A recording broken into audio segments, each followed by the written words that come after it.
At this sale, of course, I found myself in company with the old broken-down horses, some lame, some broken-winded, some old, and some that I am sure it would have been merciful to shoot.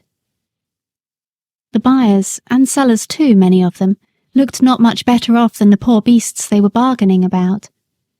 There were poor old men trying to get a horse or a pony for a few pounds that might drag about some little wood or coal cart.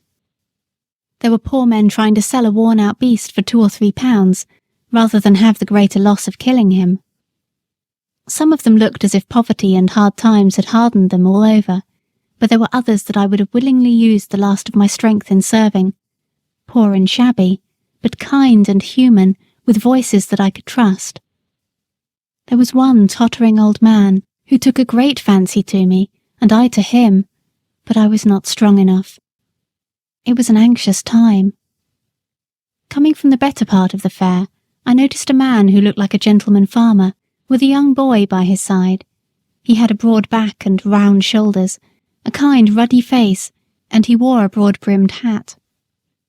When he came up to me and my companions, he stood still and gave a pitiful look round upon us. I saw his eye rest on me. I still had a good mane and tail, which did something for my appearance. I pricked my ears and looked at him. "There's a horse, Willie, that has known better days." "Poor old fellow," said the boy. "Do you think, Grandpapa, he was ever a carriage horse?" "Oh yes, my boy," said the farmer, coming closer. "He might have been anything when he was young. Look at his nostrils and his ears, the shape of his neck and shoulder. There's a deal of breeding about that horse." He put out his hand and gave me a kind pat on the neck. I put out my nose in answer to his kindness. The boy stroked my face. "Poor old fellow. See, Grandpapa, how well he understands kindness. Could not you buy him and make him young again as you did with Ladybird?" "My dear boy, I can't make all old horses young. Besides, Ladybird was not so very old, as she was run down and badly used." "Well, Grandpapa, I don't believe that this one is old. Look at his mane and tail. I wish you would look into his mouth, and then you could tell. Though he is so very thin, his eyes are not sunk like some old horses." The old gentleman laughed. "Bless the boy, he is as horsey as his old grandfather." "But do look at his mouth, Grandpapa, and ask the price. I am sure he would grow young in our meadows." The man who had brought me for sale now put in his word. "The young gentleman's a real knowing one, sir. Now the fact is, this here horse is just pulled down with overwork in the cabs. He's not an old one, and I heard as how the veterinary should say that a 6 months' run off should set him right up, being as how his wind was not broken. I've had the tending of him these 10 days past, and a gratefuller, pleasanter animal I never met with, and 'twould be worth a gentleman's while to give a £5 note for him, and let him have a chance. I'll be bound he'd be worth £20 next spring."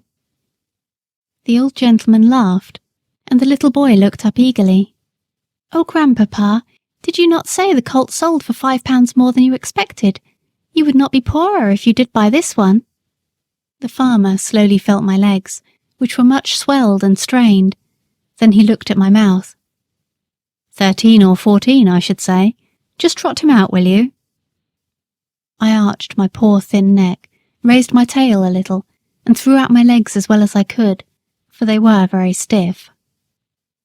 "What is the lowest you will take for him?" said the farmer as I came back. £5, sir. That was the lowest price my master set." "'Tis a speculation," said the old gentleman, shaking his head, but at the same time slowly drawing out his purse. "Quite a speculation. Have you any more business here?" he said, counting the sovereigns into his hand. "No, sir. I can take him for you to the inn if you please." "Do so. I am now going there." They walked forward, and I was led behind. The boy could hardly control his delight, and the old gentleman seemed to enjoy his pleasure. I had a good feed at the inn, and was then gently ridden home by a servant of my new master's, and turned into a large meadow with a shed in one corner of it. Mr. Thoroughgood, for that was the name of my benefactor, gave orders that I should have hay and oats every night and morning, and the run of the meadow during the day, and "You, Willie," said he, must take the oversight of him. I give him in charge to you." The boy was proud of his charge, and undertook it in all seriousness. There was not a day when he did not pay me a visit, sometimes picking me out from among the other horses and giving me a bit of carrot, or something good, or sometimes standing by me while I ate my oats. He always came with kind words and caresses, and of course I grew very fond of him. He called me old crony, as I used to come to him in the field and follow him about. Sometimes he brought his grandfather, who always looked closely at my legs. "This is our point, Willie," he would say, "but he is improving so steadily that I think we shall see a change for the better in the spring." The perfect rest, the good food, the soft turf, and gentle exercise soon began to tell on my condition and my spirits. I had a good constitution from my mother, and I was never strained when I was young, so that I had a better chance than many horses who have been worked before they came to their full strength. During the winter, my legs improved so much that I began to feel quite young again.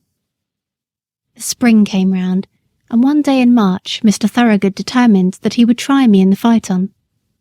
I was well pleased, and he and Willie drove me a few miles. My legs were not stiff now, and I did the work with perfect ease. "He's growing young, Willie. We must give him a little gentle work now, and by midsummer he will be as good as Ladybird. He has a beautiful mouth and good paces. They can't be better." "Oh, Grandpapa, how glad I am you brought him." "So am I, my boy, but he has to thank you more than me.